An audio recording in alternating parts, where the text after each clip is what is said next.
సహాయపడతాయి. ఇది పరిశోధనలో కూడా తేలింది. ముఖ్యంగా టైప్ 2 డయాబెటీస్ ఉన్నప్పుడు ఇది చాలా ప్రయోజనకరంగా ఉంటుంది.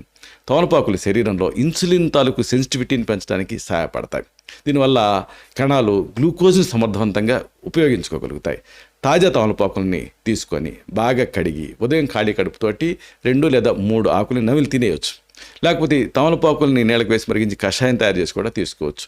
2 లేదా 3 ఆకుల్ని నీళ్ళలో మరిగించి ఆ నీటిని గోరువెచ్చగా ఉదయం తాగాలి. ఇక అతి ముఖ్యమైనది మెంతులు, అలాగే మెంతి పొడి.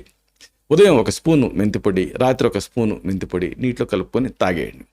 లేదు ఈ మెంతుల్ని రాత్రిపూట నానబెట్టి నానేసినటువంటి మెంతుల్ని లోపలికి తీసుకుంటూ నీళ్ళు కూడా తాగాలి.